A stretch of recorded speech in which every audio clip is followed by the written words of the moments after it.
Bonjour, j'espère que vous allez tous bien.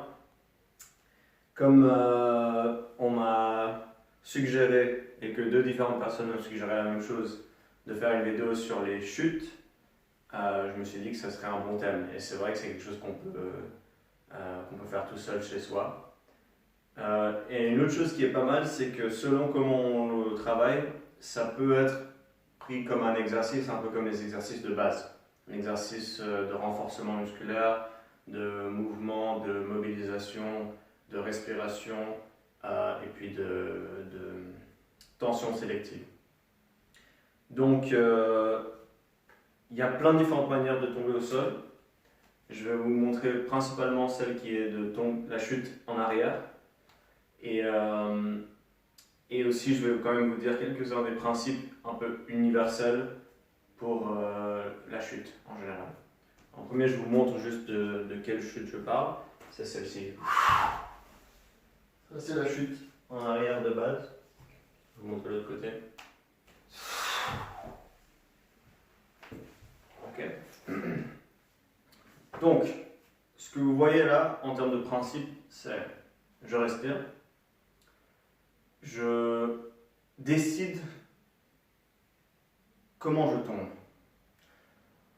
Je dis parfois dans le cours, c'est pas tomber, c'est aller au sol. La différence, c'est que quand on tombe, c'est contre notre gré.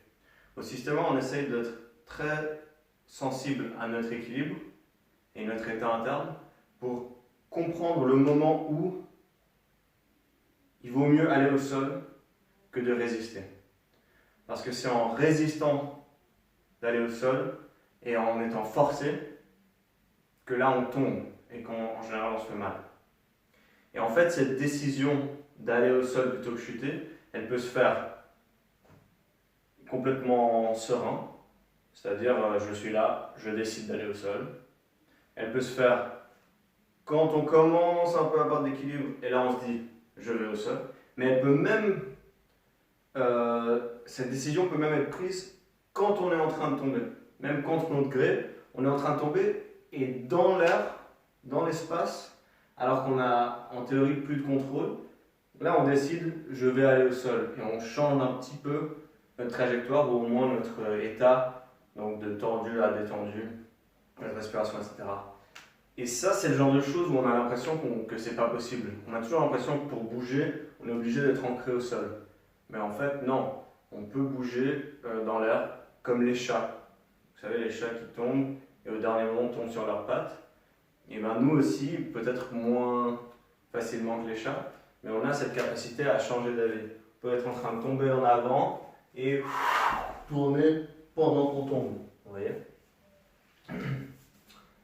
Voilà, tout ça pour dire quoi? Tout simplement que c'est très important de comprendre la différence entre tomber et aller au sol. On a l'impression que aller au sol, c'est tout doucement, je vais au sol et je me couche. Ça, c'est aller au sol. Peut-être, mais ça aussi, c'est aller au sol. Vous voyez? Et la différence entre aller au sol et tomber, c'est dans votre état d'esprit. Donc, pour aller au sol sans se faire mal, une des choses les plus importantes, c'est respirer, être détendu, mais aussi, si possible, éviter les os en tombant. L'instinct primaire, c'est de mettre les mains, et ça peut vous sauver le visage, par exemple, ou selon la situation, ça peut vous sauver de parties du corps, mais ça a de grandes chances de vous abîmer les avant-bras, voire même de les casser. Et ça, vous voyez, c'est plutôt de l'os quand même, si on tombe fort comme ça. Okay. Autre chose que les gens se tapent souvent, le coude. Les gens tombent en arrière, se tapent la tête. Les gens se cassent le coccyx, la hanche, le genou. Ça, c'est très commun pour les gens qui tombent, surtout les personnes âgées. Imaginez si vous avez passé 80 ou 70 ans de votre vie à ne pas savoir tomber et avoir peur de tomber. Et là, vous êtes fragile et vous avez peur et vous tombez. Vous allez tomber sur un os, les os sont fragiles, vous allez vous casser quelque chose. Raison de plus pour apprendre à aller au sol et avoir moins peur d'aller au sol et de se relever quand on est un peu plus jeune et en bonne santé. Donc c'est très important. Donc c'est-à-dire respirer bien en tombant, être détendu et s'orienter si possible pour éviter l'os. Même par exemple le coude, vous voyez, si vous ressentez sur vous-même, il y a la partie très dure, une autre partie dure, mais il y a des parties un peu plus molles. Donc même si on devait tomber le coude, si on arrivait à écouter la différence du bruit.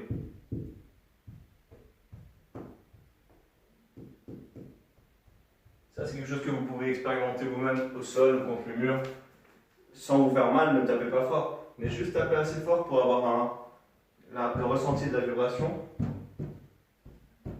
Trouvez les parties osseuses et les parties, ça c'est très bien pour les frappes aussi.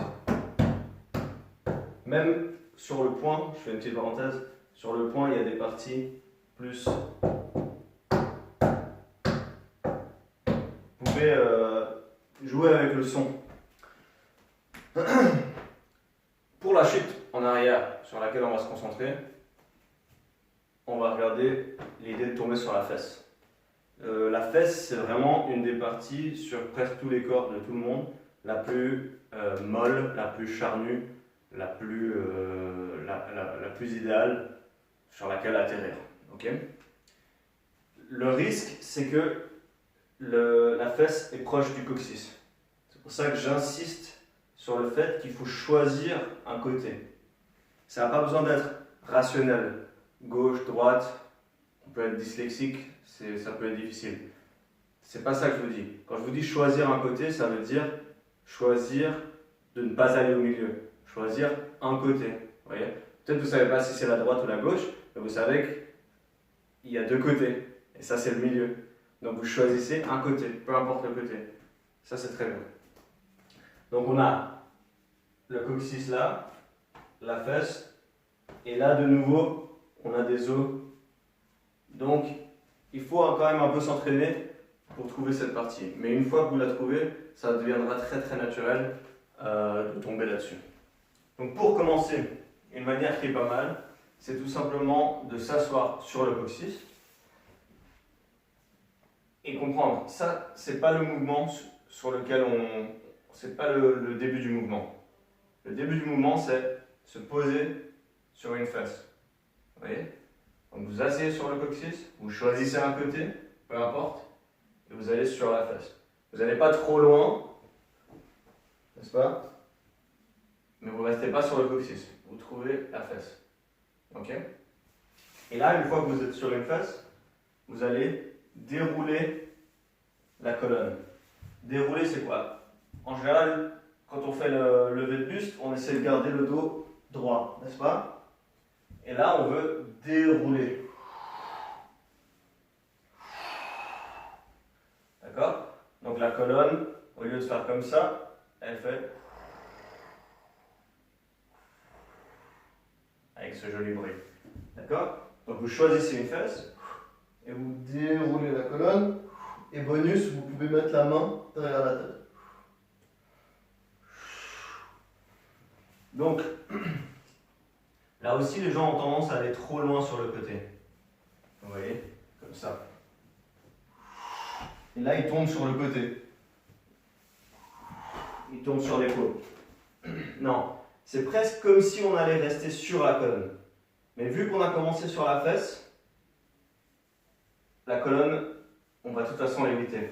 Si là, on déroule bien la colonne, ça va aller. Et c'est un peu dur à imaginer parce qu'on sait qu'il y a la colonne et il y a les côtes, donc c'est tout plein d'os sur le dos. Mais comme pour nous aider, juste le long de la colonne, il y a deux séries de muscles qui sont parfaits pour dérouler. Si vous êtes avec quelqu'un chez vous, vous pouvez toucher avec votre main le long de la colonne et vous allez sentir. Chez certaines personnes qui font beaucoup de musculation, c'est des énormes muscles qui sortent et on peut difficilement toucher la colonne. Donc, on on choisit un côté, on déroule. Et vous voyez, il ne faut pas aller trop d'un côté aussi parce qu'une fois qu'on arrive en haut, ce passage il continue jusque là, jusqu'au trapèze. D'accord? Si on va juste un peu plus loin, il y a l'os, bien sûr il y a l'omoplate et il y a un autre os ici sur l'épaule. Donc on veut être proche de la colonne mais pas sur la colonne. Donc pour s'entraîner, on choisit une fesse, on déroule, on met la main. Et on revient, ça nous fait un petit exercice des abdos. L'autre fesse, on déroule, on met la main. La main, ça devient un instinct. Il n'y a pas besoin de trop prévoir. Il faut juste se dire que la tête ne va pas toucher tout de suite le sol. Au dernier moment, la main vient. Ok? Donc, une fois que vous avez un peu compris le mouvement, là, vous laissez venir la gravité. Vous choisissez un côté, vous allez faire le même mouvement, mais vous allez plus laisser la gravité vous affecter. Si vous n'êtes pas sûr, continuez à le faire lentement. Vous pouvez le faire un peu plus vite. Et une fois que vous sentez que ça va, vous commencez bien sur la fesse, vous évitez bien la colonne, vous n'allez pas trop sur le côté, lâchez carrément.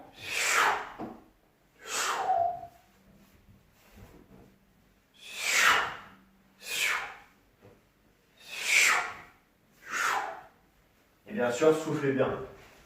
Vous soufflez, vous êtes détendu, vous évitez les zones. Ça va être pareil pour toutes les chutes. Okay? Il y a des gens qui vont mettre la main instinctivement pour se protéger, ou aussi dans la petite série que je vais vous montrer pour rajouter encore sur cette chute en arrière, ils mettent leur main, soit pour se protéger en tombant, soit pour se lever, pour ensuite chuter. Vous avez le droit de mettre la main, ok? Mais ce qu'il faut, c'est que une fois que la chute a commencé, la main ne doit pas être un point d'appui. Elle doit être un point de mouvement, de glissement par terre. Okay? On m'a déjà demandé, oui, mais s'il y a des petits cailloux et que vous vous râpez la main, c'est pas grave, il vaut mieux saigner un peu que casser. Okay? Alors, vous mettez la main, par exemple, si on fait celle-ci, n'est-ce pas? Et puis que j'ai peur et je mets la main, alors je fais glisser la main.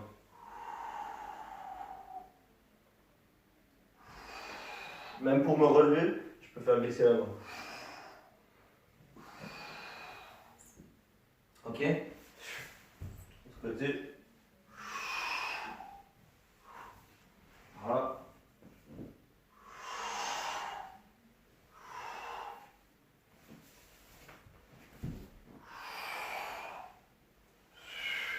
Ok?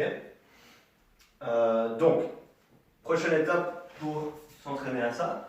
Parce que là, on a commencé sur la fesse, donc il y a beaucoup moins la peur. Il y a déjà une peur, surtout certains plus que pour d'autres, le fait de dérouler la colonne, d'avoir peur, est-ce qu'on contrôle ou non ce mouvement. Mais un autre niveau de peur, c'est de commencer avec les fesses surélevées, pas tout de suite en contact avec le sol. Ça, c'est la première chose. Donc bien sûr, par rapport au squat, si vous arrivez à être confortable dans cette position, bah, ça va être plus facile de vous entraîner à chuter. Et comme j'ai dit, au pire, vous trichez avec la main. Je vous le montre sans la main et après je vous remets la main. Donc, comment on va faire pour arriver de cette position aux fesses? Si on n'a pas appris ce que je vous dis, on aurait tendance à juste aller en arrière et tomber. Mais là, est-ce que je suis sur une fesse? Est-ce que j'ai choisi une fesse? Non, je suis en plein milieu sur le coccyx. C'est exactement ce qu'on va éviter. Donc pour tomber sur une fesse, il faut qu'on rallonge une jambe. Et vous allez voir qu'en rallongeant une jambe, je vais mettre la main juste pour vous montrer. Si je rallonge cette jambe, ok, mon bassin il va tomber comme ça. Donc c'est quelle fesse qui va toucher en premier?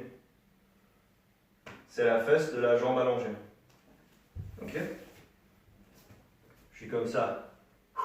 Je lance une jambe par l'avant et je tombe sur la fesse.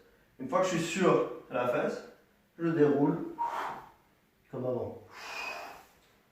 Ok? Ok? Donc, pour les gens qui n'ont pas beaucoup de mobilité des hanches et du bassin, votre exercice, ça va être ça. Ça va être passer de la position assise, couché, assis, et ensuite on squat. Je vous montrerai d'autres techniques de mobilisation. Pour l'instant, on parle de chute. Donc s'il faut, vous trichez, vous ne faites pas bien le squat, etc. Ce qui est important, c'est que quand vous lancez la jambe, vous tombez sur la fesse, vous déroulez, sans toucher le coccyx, sans toucher la colonne, sans trop tomber sur le côté, en respirant et en étant détendu. C'est facile, hein? Donc, je lance la jambe, je tombe, je déroule.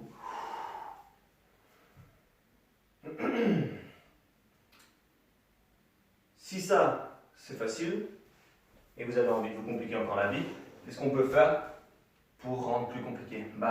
Ou pour rajouter des degrés de peur. Je vous ai dit qu'au début, on était au sol, donc il y avait une couche de distance. Là, ce qui est bien, c'est qu'on a le squat. Donc on peut choisir en fait le niveau de distance entre les fesses et le sol pour mettre plus ou moins de peur. Donc si par exemple je me mets comme ça, pour être un petit peu plus élevé, pareil, je vais lancer une jambe et tomber. Alors, soit je lance la jambe depuis en haut, soit je descends et en descendant, je lance la jambe. Par exemple, si je viens depuis en haut, je descends, je lance la jambe. C'est pas? Mais je pourrais aussi, ça c'est encore un autre niveau, lancer la jambe et ensuite tomber.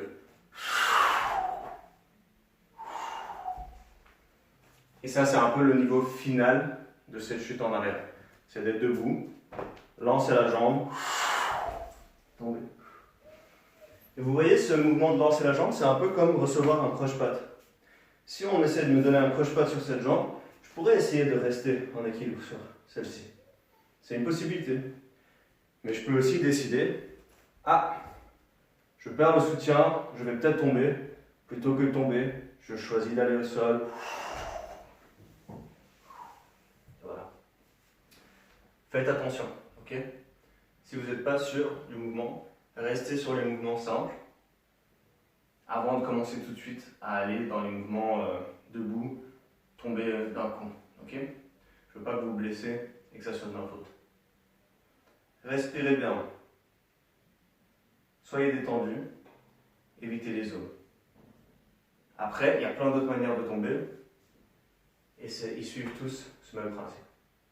La chute en arrière. Je vous en ferai d'autres si ça vous intéresse. Si j'ai oublié quelque chose, je ferai une autre vidéo sur le même thème, sur la chute en arrière. Si vous avez des questions, n'hésitez pas. Merci.